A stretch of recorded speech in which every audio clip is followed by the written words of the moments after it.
What's going on, peeps? It's Wrath here, hanging out today, playing some Idle Heroes. I want to thank you guys so much for coming out with me today. If you liked the video, please don't forget to smash that thumbs up button and show your support. If you haven't already, don't forget to subscribe as well. Alright guys, today we're going to talk about the top 5, just kidding, top 4 of the Forest faction. This is the last one in the group. We can't really do a top 4 in the Dark and the Light because there's only 4 10-star Dark and Lights. And to be honest, there's not really a bad Dark or Light hero. They're just freakishly hard to build. That's kind of why there's so few of them. Anyways, not even important. Today, we're talking about the Forest faction. Alright? So first up, number 1 on the list we're going to talk about here is Vesa. Alright, Vesa's everywhere. You guys already know a lot about her. We'll run through her just in case you're new, you don't really know, for some background info. Alright, so first up, we'll go through the skills, kind of like normal, talk about why she's good, where she fits, stuff like that. First up, her active skill, 262% of her attack is damage against 4 random enemies, healing all allies for 120% of her attack as HP, lasting for 6 rounds. Big AoE heal with actually really solid damage. 262%, not bad. Not bad. Second, the first passive up here is going to be an increase to attack, HP, and crit. A lot of people like that crit on Vesa. Vesa's crits can get pretty nasty. Pretty solid passive. This one right here, the second passive here, each attack heals you for 120% of your attack as HP for 3 rounds and grants you plus 30% attack for 3 rounds. That right there is really powerful. What really kind of cements Vesa as like the top healer in the game. Every time she attacks, she gets stronger, so her heals are stronger, her damage is bigger. She's just a monster. Let's be honest, Vesa is a monster. Last passive here, while below 50% health, has a 100% chance to silence for run round to all enemies and increases own crit damage by 60% for 6 rounds. The first part of that passive isn't really super powerful. The 1 round silence, sometimes it kicks in fortuitously. Generally speaking, not so much, especially being a 1 round silence. It's not a huge deal. But the 60% crit damage can be disgusting. Alright, so anyways, if you guys don't know about Vesa yet, you've either been living under a rock or you're very new to the game. Either way, whatevs. She's amazing in PvP. A lot of people use her there. Her crits can be absolutely disgusting. Talking 1,000,000 plus damage. It's stupid. It happens. So she's really, really powerful there. Almost in every PvP team for the heals. Doesn't have to be. It's just people have gotten used to her and she's there now. She's amazing pretty much all around. There's not one spot in this game that Vesa isn't good. She does even decent damage against marauders and bosses, but the main thing you keep her there for is she's your healer. She's not only going to heal, she's also going to contribute to the damage factor. She's a solid hero everywhere, especially in the Aspen dungeon. She is nasty. I took a 9-star Vesa today to was like normal 86. Not bad. That's not bad for a 9-star, so I mean, I'm not trying to brag because I suck, but whatever. Not bad. That's only a 9-star Vesa. She's a freak. Absolutely amazing everywhere in the game. That's why she's number 1 on the list. You can't really go wrong with a Vesa, ever. Alright, second up on the list, another hero you see almost everywhere, the good old Demon Hunter. Alright, Demon Hunter's fantastic for a few reasons. First up, we're going to jump through reader skills like normal. She has 105% of her attack is damage against all enemies with a 50% chance to silence them for 2 rounds, and she gains immune to crowd controlling for 2 rounds. It's actually a pretty big deal. Being unable to be crowd controlled means she can constantly put out damage no matter what's going on and constantly build up energy for her next attack, which does crowd control enemies. So Demon Hunter is really strong for that reason alone. That's why you see so many of them. Another reason is that she is one of the fastest heroes in the game. She is, I believe, the fastest ranger if you exclude Dark and Light heroes, because Dark and Light heroes are they're a little OP in their stats, let's not lie about things, but it's because they're really hard to build. Alright? First passive here increases crit by 30%, crit damage by 30%, and attack by 30%. Pretty standard for a ranger, not bad. Crit and crit damage is great. Attack, always a good deal. This thing here, the second passive, whenever an enemy hero dies, she gains 20% crit damage and 15% attack. So she's kind of one of those snowball heroes. As enemies die, she starts killing the remaining heroes even faster, which is great. I've had her crit for well over 1,000,000 when it's the last enemy on the board, which is great when it's like a Dragon Slayer or something with like 1,000,000 health and you're just like, boom, suck it, you're dead. Not bad. The last thing here, basic attack has a 75% chance to deal 200% poison damage and has a 15% chance to silence the target for 2 rounds. Not bad, a little bit of basic crowd control with the regular attack. not a horrible deal. It's a really low percent chance to land, but when it does, I'm telling you guys, when it happens to you, like when you're attacking somebody and their Demon Hunter is a basic attack and silences your Demon Hunter, it is infuriating because it generally means things are going to go very poorly for you. But yeah, not bad. Pretty solid damage on that basic attack can be with that poison crit. Yeah, really solid hero, amazing crowd control. Her main focus is PvP. She's not really a PvE-based hero at all, other than Tower of Oblivion, where her crowd control is, again, pretty useful. But PvP is her main stomping ground. Aspen Dungeon, not really her thing. Bosses, she doesn't do horrible damage to bosses, but there's just so many better damage dealers to bosses that she's not really worth running in that slot unless you have nothing else, in which case, yeah, put her in there. But yeah, main thing here, PvP hero, and very good at being a PvP hero because of her speed. There you go, that's number 2 on the list. Moving on to the hot number 3, it's going to be Heartwatcher. If it'll load up, there she is. Heartwatcher. This is the new hero, just came out a little bit ago. She is an absolute monster in PvE. But before we talk about that, we're going to go through her skills, because that's what you do.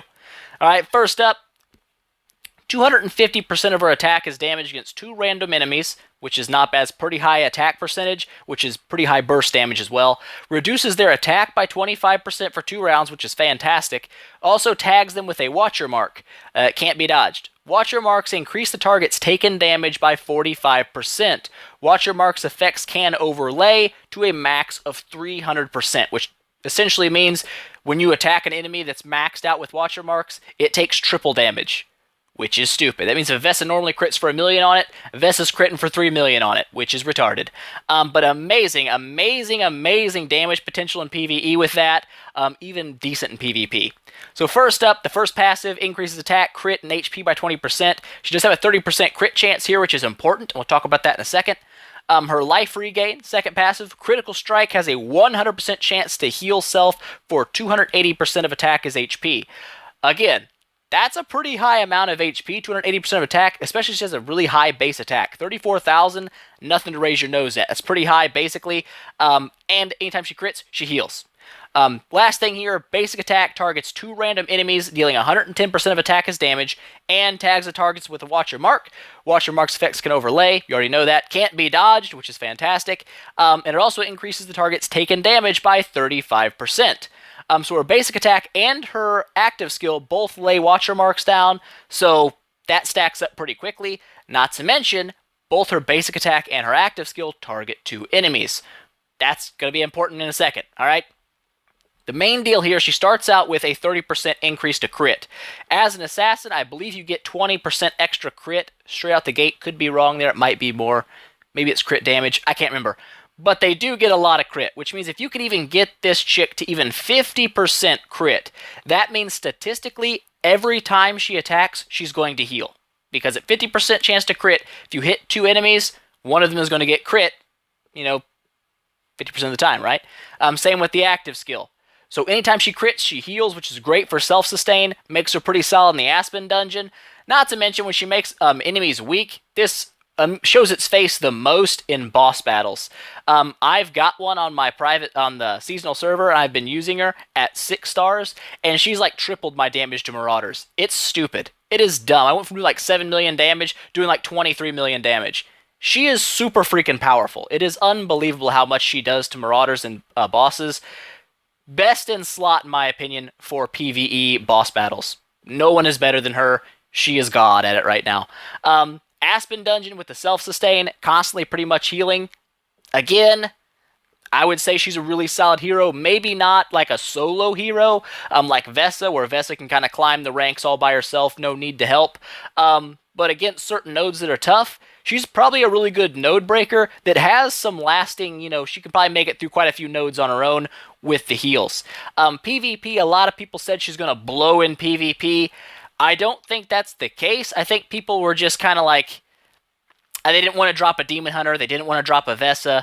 They already set in their minds with the meta teams. They're like, I don't know how I could fit this into the meta. Well, newsflash, metas change and you got to build new teams. Anyways, I think she's got some serious power in PvP.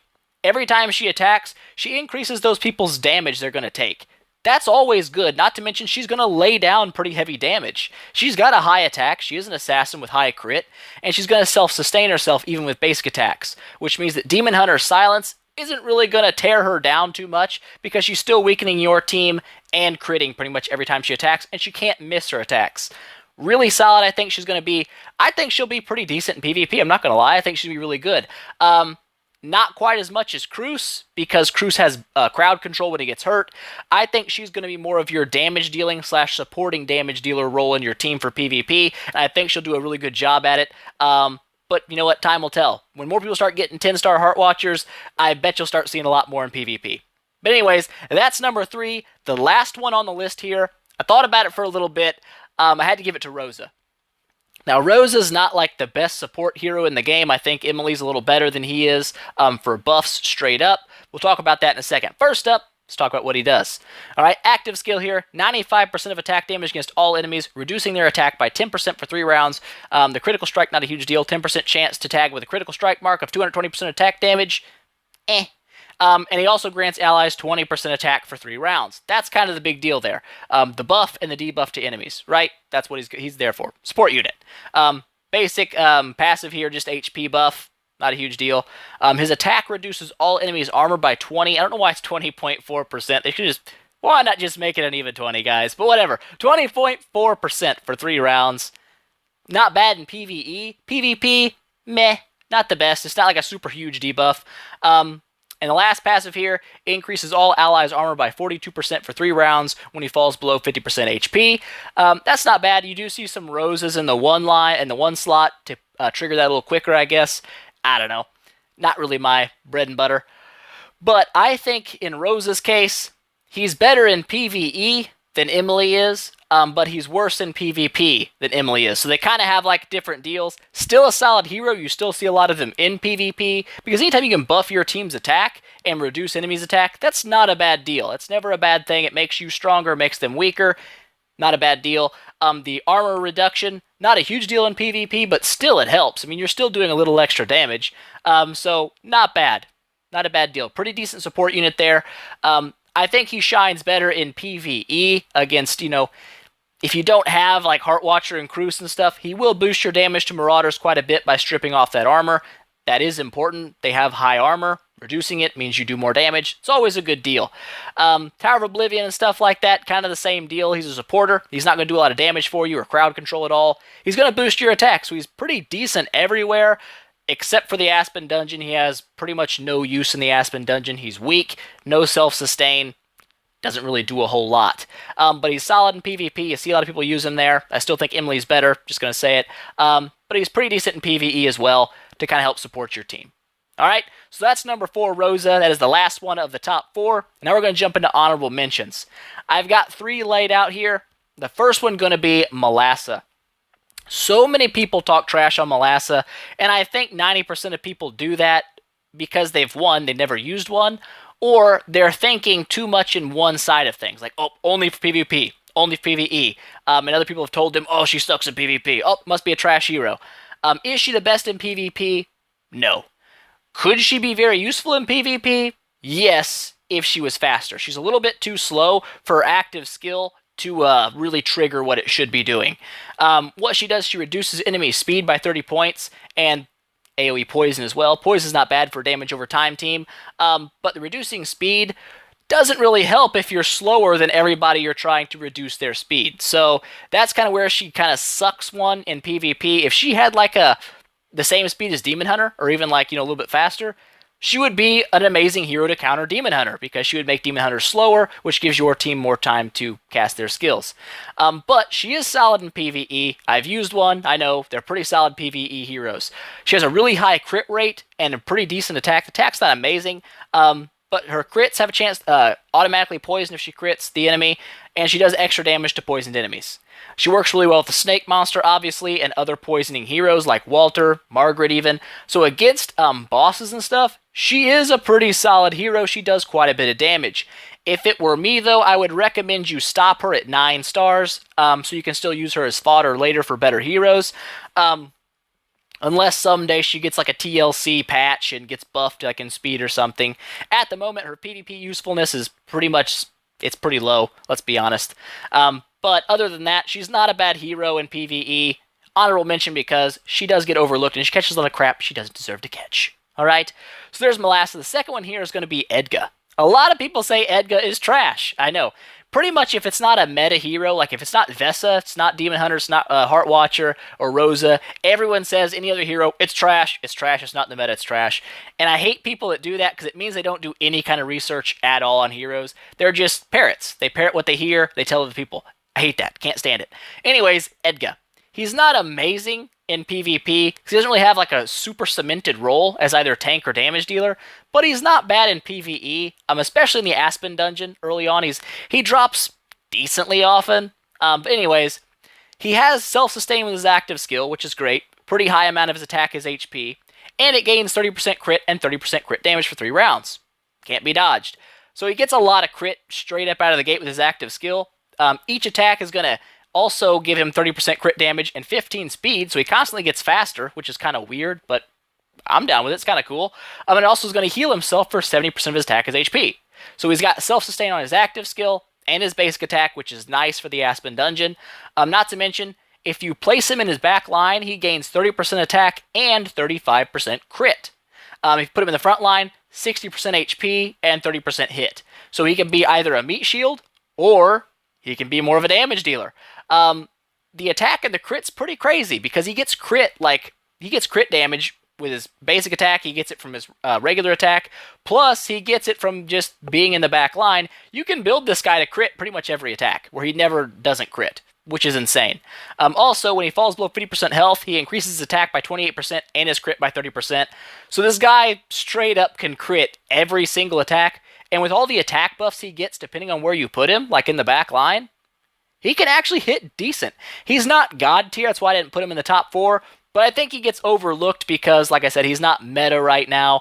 Maybe he doesn't have all the buffs he needs to be one of the top tier contenders, but I think he's solid and he has uses, mainly the Aspen dungeon, some PvE areas, not so much in PvP that I would say, but you never know. Somebody might make an amazing crit build Eddga one day and everybody's just blown away by it. Who knows?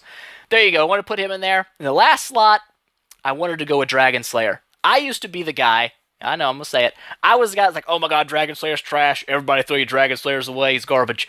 But I actually got to use one this season. And I think that's kind of an important thing about Seasonal, is it allows you to play with heroes you might not normally use. In this case, it was Dragon Slayer. I always thought he was pretty bad. I stuck with Gru on my official server, and I went with Gru, and I was like, Gru's not bad, he's a pretty good tank. But I would say, hands down, Dragon Slayer is better than Gru. Pretty much all the way to endgame, alright? Gru's just not that amazing. He doesn't do hardly any damage at all. He does have a little bit of a self-heal, which isn't bad. I don't know. I used both, and when I use Dragon Slayer, like, he takes you a lot farther in PvE than a Gru ever will, because he has damage over time. If you guys don't know, his attack, his active skill hits everybody. 117% of attack is damage, which isn't very important because he doesn't have a lot of attack. But it also burns them for 50% of his attack each round for 3 rounds. He gains 20% attack and 20% crit for 3 rounds. So he gets stronger attacks with some crit as well. That's not really important, just HP and armor buff. When any ally crits, he heals himself for 90% of his attack as HP. A nice little secondary passive heal for him, especially since he himself gains crit with his active skill. It means he's more likely to crit a little bit his own and kind of get a little bit self-sustain. Not a lot, but it's not bad either. And lastly, anytime he takes damage, he reduces the target's armor break, which isn't super important, but he also burns it, dealing 50% attack damage each round for 6 rounds. That's kind of nice. In PvE, that saved me so many times on nodes where enemies literally killed themselves attacking my Dragon Slayer, and he didn't have to do a lot of damage. Is he amazing in-game in PvP?